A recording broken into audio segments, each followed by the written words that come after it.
बिस्मिल्लाहिर्रहमानिर्रहीम। अस्सलाम वालेकुम डियर स्टूडेंट्स। आज हम नया चैप्टर शुरू करेंगे जो कि हमारा है बायोडाइवर्सिटी। बायोडाइवर्सिटी को समझाने से पहले मैं आपको इतना बता दूं कि अगर आप अपने इर्द गिर्द देखें, अपनी कायनात में देखें, तो इसमें जो सबसे इम्पॉर्टेंट फिनोमेना आपके सामने आता है वो लाइफ है। कुदरत ने पूरी कायनात को बनाया ही लाइफ के लिए है, और ये लाइफ कोई एक तरह से नहीं है। हम ये नहीं कह सकते कि we have only same type of life, तमाम जानदार एक जैसे नहीं, ऐसा नहीं है। हमारे पास ये जानदार जो हैं ये बेशुमार मुख्तलिफ़ इक़साम के हैं। साइंटिस्ट ये कहते हैं कि तकरीबन 10 billions different type of organism we have, 10 billions, और उसमें से अभी तक सिर्फ 1/3 ऐसे हैं जिनको हम पहचान सकें, जिनके मुतालिक हमें मालूमात हासिल हो चुकी हैं, जिनको हमने बाकायदा तौर पे डिस्कवर कर लिया है। अभी बेशुमार ऑर्गेनिज़म ऐसे हैं जिनको डिस्कवर करना बाकी है। इतने ज़्यादा ऑर्गेनिज़म जो हमारे सामने आ रहे हैं, ये मुख्तलिफ़ तरह जो साइंटिस्ट हैं हमारे, इन तमाम जानदारों को बुनियादी तौर पे 5 डिफरेंट ग्रुप्स में डिवाइड कर देते हैं। और ये ग्रुप्स कौन कौन से हैं?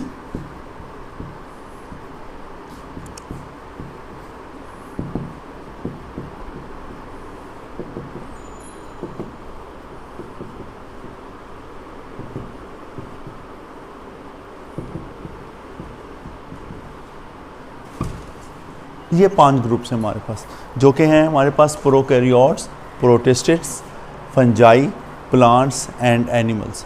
ये तमाम जानदार जो हैं ये हमारे पास 5 डिफरेंट ग्रुप्स में जो हमने इनको डिवाइड किया है वो ये हैं। और इनको फिर डिस्कवर करने के लिए, इनकी डिफरेंट मालूमात हासिल करने के लिए, इनके डिफरेंट करैक्टरिस्टिक्स जो मालूम किए जाते हैं वो हम करेंगे। आज जो हम देखेंगे वो हम ये देखेंगे कि बायोडाइवर्सिटी क्या है, बुनियादी तौर पे बायोडाइवर्सिटी क्या है। देखिए, अभी अगर आप मेरे लेक्चर की पहले पॉइंट को आप नोट कर लें कि मैंने आपसे कहा है कि हमने जानदारों को 5 डिफरेंट जो ग्रुप्स हैं, मेजर ग्रुप्स हैं, उनमें डिवाइड किया है, तो इसी से आपके जहन में बात आ जाएगी। डाइवर्सिटी, मुख्तलिफ़ इक़साम, ये हमारे सामने आएंगी। और अगर हम बायोडाइवर्सिटी की डेफिनेशन देखें तो देखो 2 लफ्ज़ हो रहे हैं। Bio means life and diversity means variety with in species and among species. 2 लफ्ज़, विद इन एंड अमंग।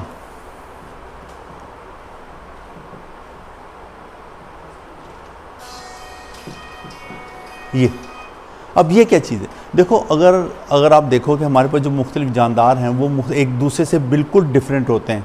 जैसे इंसान जो है किसी परिंदे से मुख्तलिफ होगा, परिंदा किसी जो है वो जानवर से मुख्तलिफ हो सकता है, बिल्ली कुत्ते से मुख्तलिफ हो सकती है। ये तो अमंग द स्पीशीज़ हैं, यानी इंसान एक स्पीशीज़ है, स्पैरोज़ एक और स्पीशीज़ हैं। अगर आप किसी डॉग को देख लें वो एक और स्पीशीज़ होगी, कोई कैट है वो एक और स्पीशीज़ है। ये वैरायटी अमंग द स्पीशीज़ है। हमारे पास एक ही स्पीशीज़ में भी डिफरेंट वैरायटीज़ मौजूद होती हैं। मसलन फॉर एग्जांपल आप पिजन्स को देख लो। अब पिजन जितने भी पूरी दुनिया में जहाँ पर भी आपको कोई पिजन नज़र आएगा, कबूतर नज़र आएगा, वो एक ही स्पीशीज़ होगी, और लेकिन उनकी इक़साम मुख्तलिफ होती हैं, उनकी शक्ल सूरत, उनकी वैरायटीज़ ये मुख्तलिफ होती है। और यही चीज़, यानी हम क्या कहेंगे कि variety with in species and among the species is diversity, biodiversity. यानी हमारी पूरी कायनात में, हमारे पूरे इलाके में, पूरी ज़मीन में जो मुख्तलिफ़ इक़साम के जानदार हैं उनमें, और एक ही किस्म के जानदारों में जो मुख्तलिफ़ फ़र्क हैं, जो उनके करैक्टरिस्टिक्स डिफरेंट हैं, वो सारे के सारे मिलकर हमारे कहलाते हैं बायोडाइवर्सिटी। ठीक है।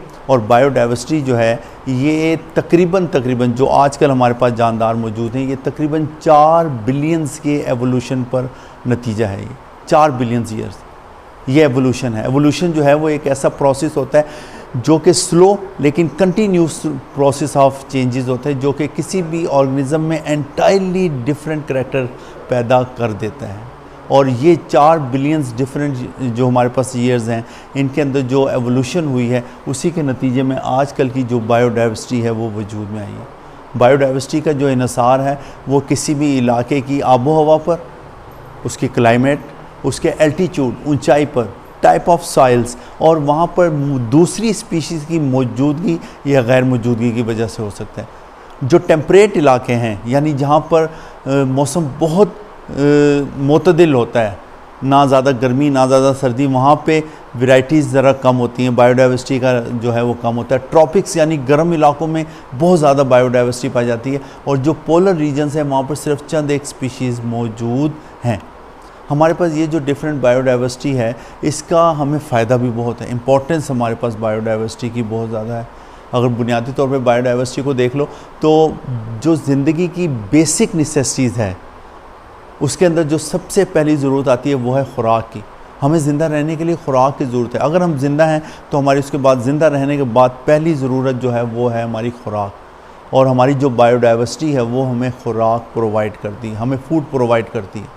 हमारी खुराक जो है वो डायरेक्टली या इनडायरेक्टली प्लांट से रिलेट करती है। अगर हम सब्जियां खा रहे हैं, फल खा रहे हैं, अगर हम फ्रूट्स खा रहे हैं, हम जूसेस पी रहे हैं, या हम कोई अनाज, आटा, दालें, ये तमाम चीज़ें इस्तेमाल कर रहे हैं, ये डायरेक्टली पौधों से आ रही हैं, ये बायोडाइवर्सिटी है।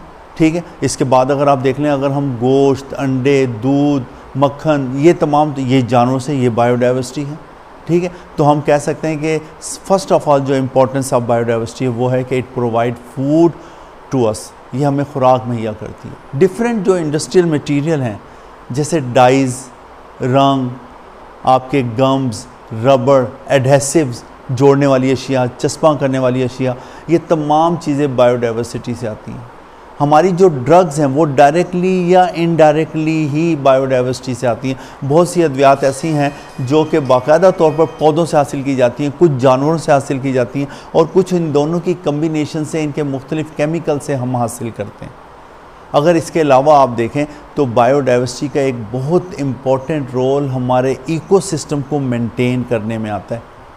हमारे इकोसिस्टम की आबो हवा को मेंटेन करने में प्लांट्स जो हैं वो हमें ऑक्सीजन प्रोवाइड करते हैं, हम प्लांट्स को कार्बन डाइऑक्साइड प्रोवाइड करते हैं।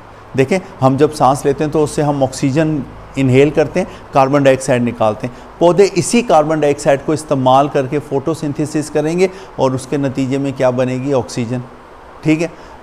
बायोडाइवर्सिटी के जितने भी आपके पास जो मुख्तलिफ आपके इसके जो हिस्से हैं वो आपके इकोसिस्टम की केमिस्ट्री को, आपके सॉइल की केमिस्ट्री को मेंटेन करते हैं।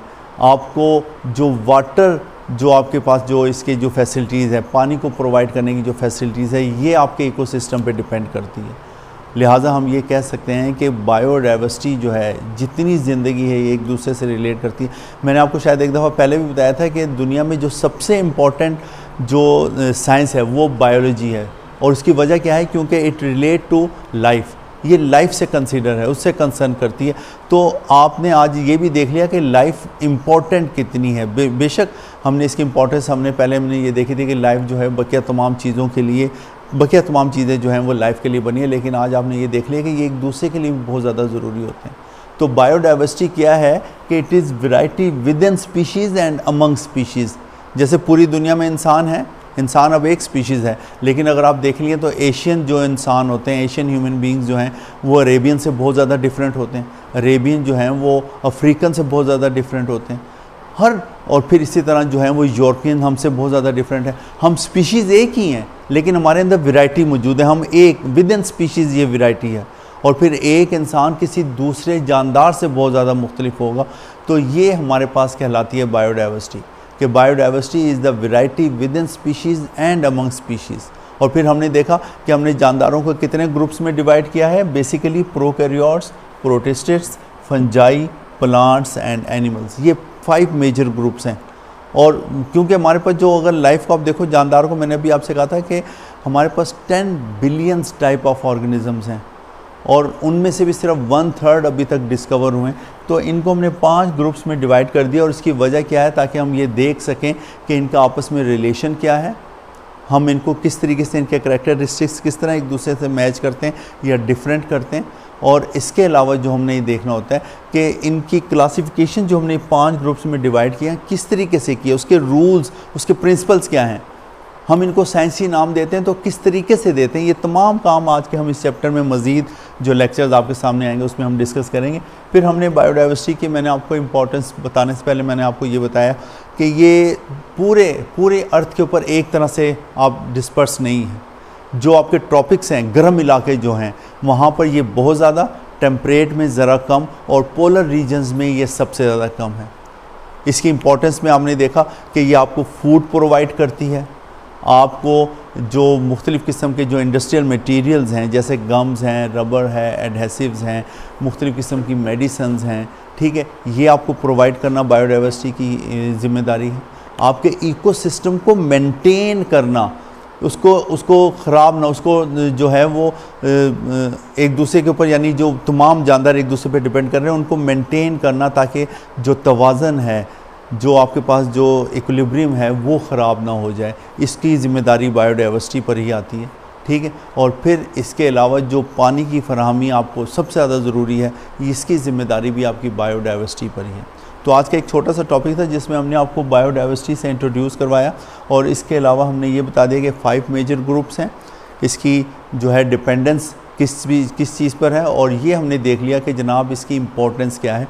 तो आज का ये छोटा सा टॉपिक आपके सामने रखा था। नेक्स्ट इंशाल्लाह टॉपिक्स में इस चैप्टर को हम मज़ीद लेकर चलेंगे। इसमें आपको कोई मसला हो, किसी किस्म की कोई प्रॉब्लम हो, कोई चीज़ समझ ना आई हो, तो अपने कंसर्न टीचर से या मुझसे आप रब्ता कायम कर सकते हैं। शुक्रिया।